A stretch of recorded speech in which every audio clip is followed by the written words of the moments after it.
Allah's name in a mahfil, in an assembly of human beings, then Allah subhanahu wa ta'ala will take our name in a superior assembly.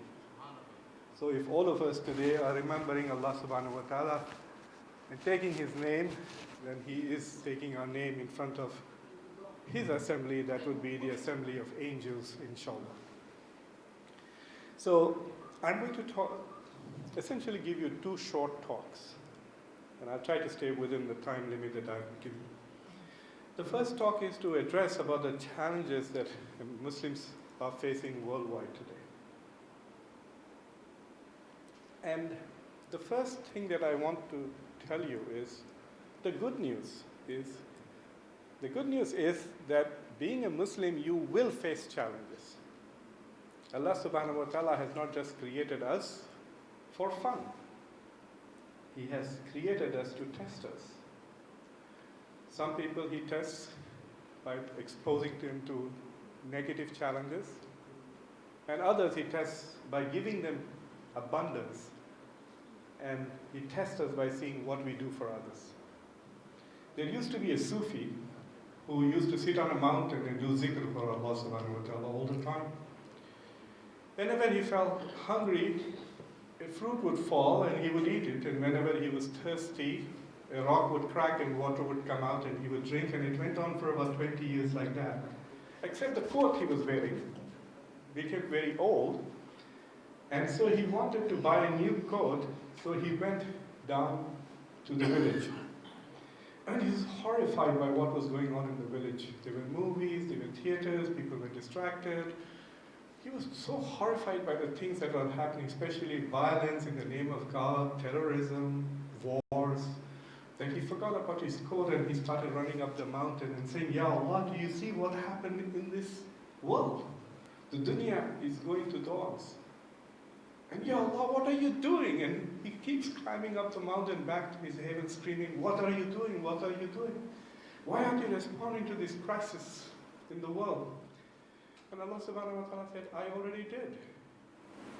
And the Sufi says, how? He said, I created you. He didn't create him to sit on the mountains and do zikr. He created him to go out there in the dunya and fight the injustice which is out there. So if you think you don't have a crisis, then you're like that the Sufi. Allah is going to say, I created you to solve those problems. What have you done? So it's better to be in trouble than not in trouble. Because if you're in trouble in this dunya and not in trouble in this dunya, then you're in trouble in the akhirah. So that is a challenge that I thought that was good news. You may not receive it as good news. The second thing is that the Muslim world is genuinely facing challenges which are unprecedented. We have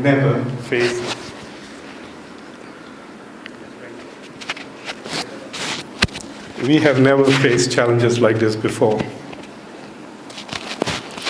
I'm going to talk about three challenges which are fundamental. Without addressing those challenges, I don't think there is going to be any turn towards the positive. The first challenge that we face is the challenge of security. There is no security in the Muslim world today. Take the case of Iran, take the case of Syria. Can you go through your mind as to how many countries bomb Syrians today? It's like a free zone. Bomb here if you want. Anybody can bomb Syria today. The Russians have bombed it, the Turks have done it, the Iranians are doing it, the Israelis bomb it, the Americans all over the place.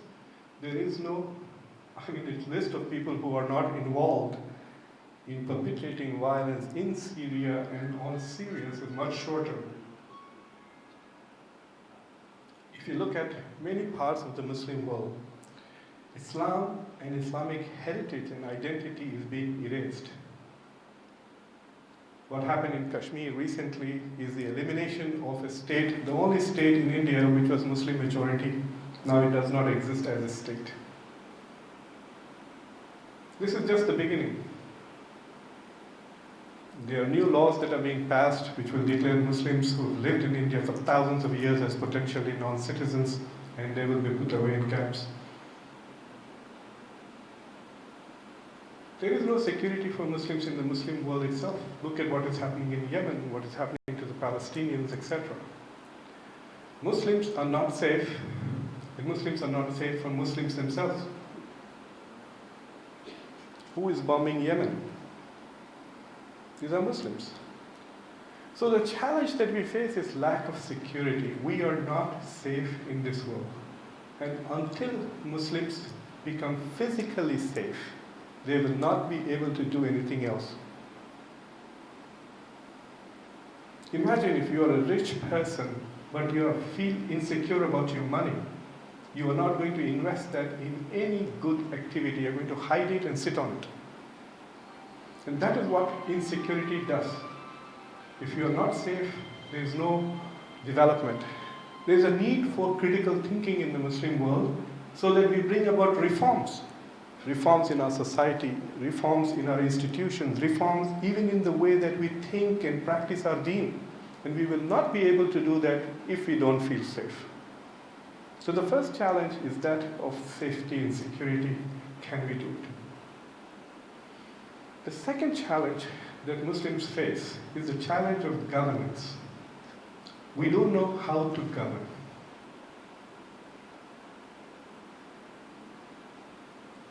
A taxi driver in Cairo told me something very interesting. And he was trying to tell me about, I said, why are your cities so badly governed? I mean, Cairo is such a beautiful city. Well, I stand corrected. Cairo could be a very beautiful city. But it's so dirty, and why isn't it managed properly? So he said, we don't know how to govern, brother. Between Cleopatra and Gamal Abdel Nasser, we never governed ourselves. Thousands of years of foreign governance. So see, it's similarly true for many Muslim countries. Either they've been governed for years by others, and so have not learned a capacity for self-governance. And even where there is governance, there is more bad governance than good governance. We don't know what is good governance.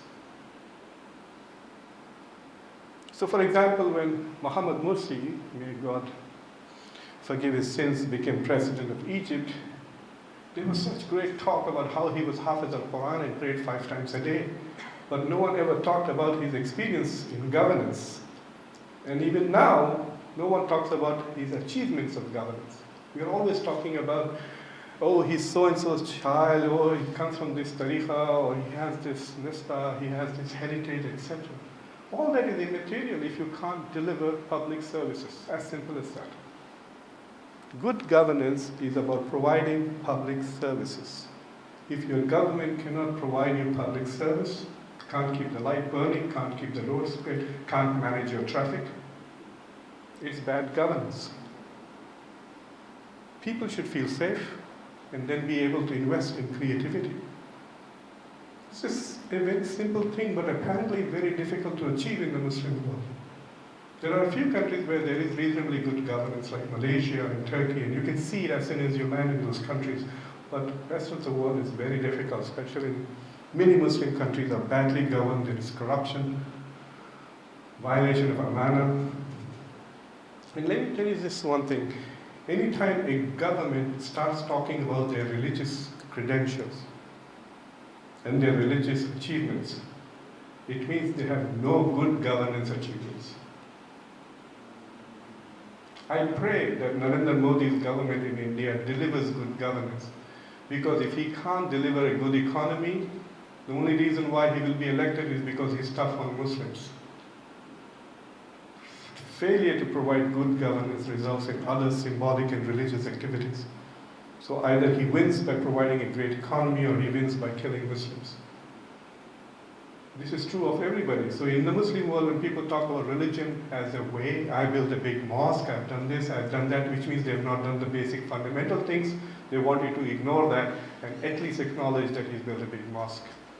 Good governance is important. We don't even fail in governance at the level of the nation, even at institutions, at our masajid, at organizations, at our universities. We find that there is a need to improve good governance. That is the second part that we really need to move. The third challenge that we are facing as Muslims is the challenge of identity. Muslims are struggling to define what it means to be a Muslim. When you meet a brother from Jordan, what does it mean to be a Jordanian? Are you an Arab? Are you a Palestinian? Are you a Muslim? What does it mean to be Jordanian? There was no such concept until very recently.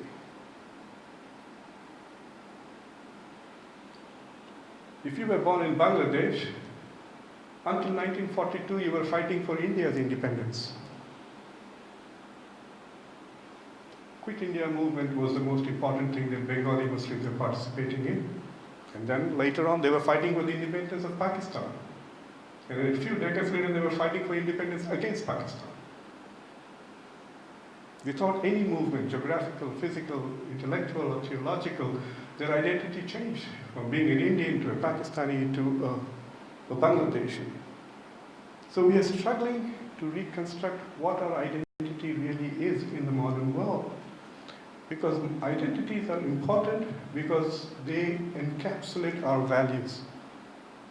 To a great extent, all the big decisions that we make in our life is to protect our identity and to promote our identity and project our identity. And I think Muslims today are facing a huge crisis. Last weekend I was speaking at an Indian Muslim conference in Columbus, Ohio, and there's this discussion, are we Muslims of India or are we Indian Muslims? Are you a Trinidadian Muslim or you are a Muslim in Trinidad? I am a Muslim in Trinidad. I will be a Muslim in Delaware 3 days from now. So what's the difference between me and you? If you are a Trinidadian Muslim and I'm a Muslim in Trinidad, there should be some difference. We have not fully succeeded in articulating what that difference is. And in this age, in this modern world of nation states, that is important because that is how we define citizenship. We take great pride in saying, I'm not a Sunni, I'm not a Shia, I'm a Muslim, I'm not an American, I'm not a British. Really, there's no such thing. Can you travel to Saudi Arabia and say, I'm a Muslim? They'll ask you, which passport are you carrying? In all these Islamic countries which declare themselves Islamic, I'm not their automatic citizen. But all Jews are citizens of Israel. Israel is more Islamic than many Islamic countries. Because when it says that it's a Jewish country, it gives citizenship to anybody who claims they are Jewish. But when Islamic countries say they are Islamic, they don't give citizenship to you or me. We are Muslims too. So if we are not citizens of an Islamic nation, then what are we? Are we non-Muslims? So there is this conceptual problem. Obviously, Saudi Arabia can't make all of us its citizens. We'll become rich by doing nothing. Free scholarships, etc. They don't want to share the wealth. Great, okay, it's fine. Maybe when they become poor, they will consider that they're citizens so they can tax us. However, the point is, there's a conceptual flaw in this. And this will continue to perpetuate as long as the world of nation state exists. The government is worried about you, just as the Chinese government is worried about Uyghur Muslims, just as the Indian government is worried. It is because they feel as if they are not citizens. I had a friend when I was doing PhD at Georgetown who joined the US military after 9/11. He's a very good friend. He was a good friend, he's still a good friend. But he asked me something very interesting. He said, Muqtada, when I enter the cave hunting for Bin Laden with you, should I be worried about Bin Laden in front or you in the back? I said, why are you assuming that I will be in the back? I'll be in front of you, my friend. I'm also a Khan. So I will be in front. You will be the scaredy guy behind me. But the question was very legitimate, right? And that is the question all nation states are asking of Muslims, and we need to answer those questions. There's also a fundamental crisis. So for example, ask yourself, you're a member of ASJA. Let me tell you, I really love the brand of Islam you practice. But ask yourself the question, in order to be a good member of ASJA, in order to be a good member of Darul Uloom, what answers you have to give to basic Islamic questions? Then imagine in your head if those questions were asked to Umar ibn Khattab radiallahu anhu, I think he will fail. The questions that we ask today of Muslims, in order to define a good Muslim, most of the Sahaba will fail. Like if you ask Hazrat Usman, are you a Hanafi or a Shafi'i? He will say, what? Who is Hanafi? Well, what is Hanafi? What is Shafi'i? He wouldn't know. Forget about asking the question, Sunni or Shia. Are you a Sunni? Are you Shia? Are you Hanafi? Are you Shafi'i? No, he doesn't know this. What is your position on Kalam? Do you believe that the Quran is created or not? They will be so puzzled. And this is the best of the Ummah. So what has gone wrong? Or what has happened? Maybe it's not gone wrong. Either you believe in progress, so we are better Muslims, which I don't think anybody is going to say. So what has happened? So there is a problem that continues to compound with time. And we need to fix that problem, and that is the challenge. We need to ask ourselves, what is the most important thing about being a Muslim? And try to preserve that, and not the peripheries. It's like saying, imagine if your house is on fire, let me ask you a question. Think about it for a moment. Let's say you have one child, and one Quran in your house, and many other things, and the house is on fire, and you are trying to escape. What will you take, the Quran or the child? And you're going in space. The earth will be destroyed. Nothing will be left. Will you take the Quran or will you take your child? Most people, I don't have the time to get answers, but most people say the Quran because they think they are good Muslims. They're sacrificing their child for the Quran. But to pick the Quran is to not trust Allah subhanahu wa ta'ala, because Allah subhanahu wa ta'ala says, this is my message, I'm going to protect it in the Quran itself. So if you've read the Quran and you believe in the Quran, then you'll pick your child and run. If you're really smart, you will tell your child to take the Quran and go. Right? So it's called hedging your bet, just in case, But that's the point I'm trying to make, to ask yourself, what is the most fundamental thing? Not the length of your beard, the height of your thing, do the sisters wear nail polish before? Do they remove the nail polish before they do wudu? Is your pant long enough? No, these things are not important. What is the most important? In Surah Al-Mulk, in Ayah 2 of Surah Al-Mulk, Allah subhanahu wa ta'ala says, A'udhu billahi minash shaitanir rajim, bismillahir rahmanir rahim, Alladhi khalaqal maut wal hayat liyablukum ayyukum ahsanu amalan. It's a very profound and beautiful ayah. Allah subhanahu wa ta'ala says, Alladhi khalaqal maut wal hayat. He said, I created death. To me, that itself blew my mind. Until then, I hadn't realized that death is also a product of creation. We simply assume death as the absence of life. No. If Allah had not created death, nobody would die. So He created death, and then He created life in order to test which of us lives a life of ihsan. خَلَقَ الْمَوْتَ وَالْحَيَاةَ لِيَبْلُوَكُمْ أَيُّكُمْ أَحْسَنُ عَمَلًا. Which one of you does? So from this ayah, I have concluded that Allah subhanahu wa ta'ala has created all of us to do ihsan. I spent the last 7 years writing this book called Islam and Good Governance, a political philosophy of ihsan. I've studied ihsan, read about it, read everything that has been written on ihsan by all Muslims in the last 1400 years, summarized it. Also went to many Sufi tariqas in many Muslim countries, and Salafi shuyukh and others, etc. have summarized what the Salafis and what the Sufis and the middle of the road Imams have said about ihsan. And I believe that Islam is between Adl and ihsan. At minimum, you should be just. Adl. But pursuit of justice is just being a Muslim. And the best Muslim is one who does the best of things, and the word would mean ihsan. Ahsanu, inna Allah yuhibbul muhsinin. Do ihsan, Allah subhanahu wa ta'ala loves those who do ihsan. So what is ihsan? Ihsan is a hal, and it is also a maqam. It is a destination, and it is also a state. So it is maqam al-Muhammad sallallahu alaihi wasallam, the stage which Prophet Muhammad sallallahu alaihi wasallam achieved. And I'll quickly explain that to you, what it means. But hal is to stay in a position where you're doing beautiful things.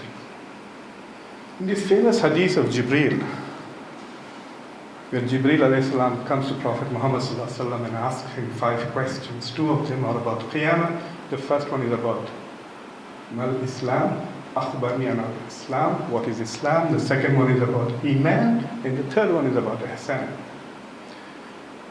This is one of the first seminars taught, co-taught by a prophet and an angel. Never in history before had a prophet and an angel taught a seminar in public, like the description of the hadith of Jibreel.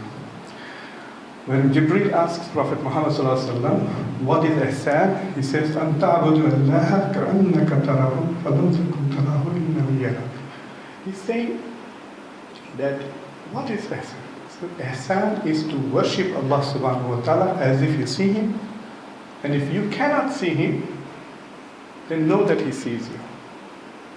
I fear that the Muslim Ummah has split into 2 groups. Those who aspire to see Allah subhanahu wa ta'ala, to live life as if they have seen. Remember the dua of Musa alayhi salam? Rabbi arini unzur ilayk. Oh Lord, show thyself so I can gaze upon you. Rabbi arini unzur ilayk, so I can look at you. That is the desire. That is Musa alayhi salam wanting to do ihsan even before Prophet sallallahu alaihi wasallam defined ihsan. Anta abudu Allah ka'annaka tarahu, to worship Allah as if you see Him. But ta'budu can also mean to serve Allah. That's why Sufis in India and others came up with the concept of khidmat al-khalq. So you do ihsan, or you serve, you pray to Allah subhanahu wa ta'ala as if you see Him, is by doing service to Allah subhanahu wa ta'ala as if you serve Him, and you can do that through khidmat al-khalq. But for those of you who are familiar with the story of Miraj, the greatest spiritual experience of humanity, no human being has experienced that. And in that journey, Rasulullah sallallahu alaihi wasallam went out there. In Surah Al-Isra, Allah subhanahu wa ta'ala says He took Prophet Muhammad from the near mosque to the distant mosque to show him the greatest of the signs of Allah subhanahu wa ta'ala. That was the purpose of Miraj. So Allah subhanahu wa ta'ala showed some tajalliyat of His, some manifestations of His to Prophet Muhammad sallallahu alaihi wasallam on that journey. Many scholars believe that what Prophet sallallahu alaihi wasallam saw from Surah Al-Najm is Jibreel alayhi salam. However, if you have read the hadith, you will find that there is a point beyond which Jibreel alayhi salam does not go, and he sends Prophet Muhammad sallallahu alaihi wasallam alone forward. And the point, I think the Maqam Ibrahim is also beyond that stage. Baitul Ma'mur and so on and so forth. And then the Prophet sallallahu alaihi wasallam comes back with the Salah, the 5 prayers as fard for us. So if you assume that the Prophet ﷺ saw some of his manifestations of Allah subhanahu wa ta'ala on the Miraj journey as described in the first ayah of Surah Al-Isra, the 17th surah, and also the 18th ayah of Surah Al-Najm, you will realize that when Prophet ﷺ said, Anta abudu Allah ka'annaka tarahu, to worship Allah as if you see Him, he actually means it. Because when the Prophet ﷺ was praying, he could remember the night of Miraj and the manifestations of Allah subhanahu wa ta'ala that he witnessed. So we as Muslims should aspire to that, not give that up and imagine that God is watching you and be afraid of God. We gave up the higher aspiration and now we made God like big brother watching you. Did your pajamas wrong? Did you miss the salah? Did you make an error in the salah? Gotcha! I'm going to send you to hell. That's what kind of a God do you imagine God is? He introduces himself as Bismillah ar-Rahman ar-Rahim so many times. How many times does he need to tell you that he is the most compassionate and the most benevolent God? Laisa kamislihi, there is nothing like him. So do not attribute your own narrow-mindedness, your own small-heartedness to Allah subhanahu wa ta'ala. There is nothing like him. He is the most forgiving, most benevolent, most compassionate. He is al-Wadud, the most loving God. And he loved us first, as it says in the Quran. So this idea that if you can't watch him, he is watching you, that's not the point. The point is that Allah subhanahu wa ta'ala is both shahid and mashhud. He bears witness of our lives. And our job in this life is just to follow the sunnah of Allah subhanahu wa ta'ala and bear witness to him. He bears witness to our life by recording everything that we do. And we bear witness to him by adoring everything that he does.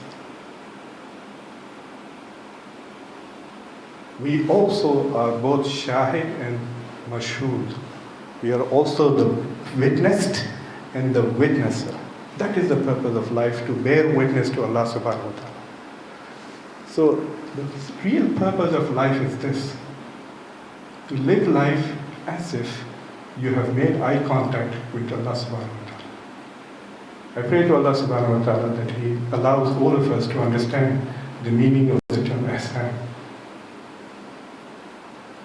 In a very beautiful hadith, we know that Inna Allah jamilun wa yuhibbul jamal.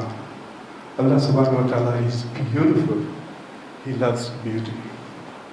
In one ayah in the Quran, Allah subhanahu wa ta'ala says, when you listen to His words, when you read His words, interpret them in the most beautiful way.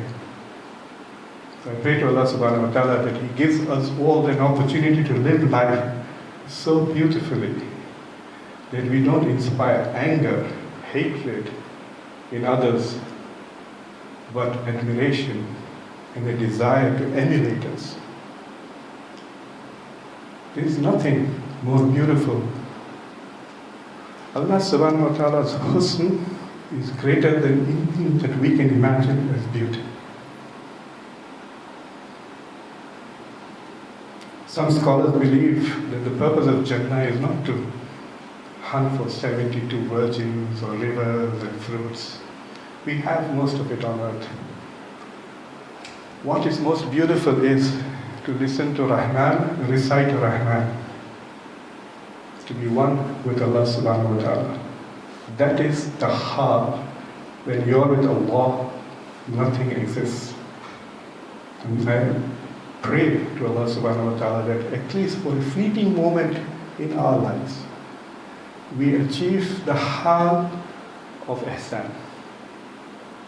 And also pray that for every moment of our life, we are walking towards the maqam of Ihsan. I have some copies of the book if some people desire. Was I on time? Yeah. Let's say Jazakallah khair to our dear learned professor. As I said, Professor Muhammad Abdul Muqtadar Khan. And his coming to Trinidad, I know he had other intentions, but through I know our Imam Asif did arrange that he will be with us here in this our usual Thursday night program. Every Thursday night we have a program like this in the masjid. So he said, alhamdulillah, that he will have taken the opportunity to be with us. And we also said, we hope inshallah that we will at least open our hearts to his message and we can bring ourselves close.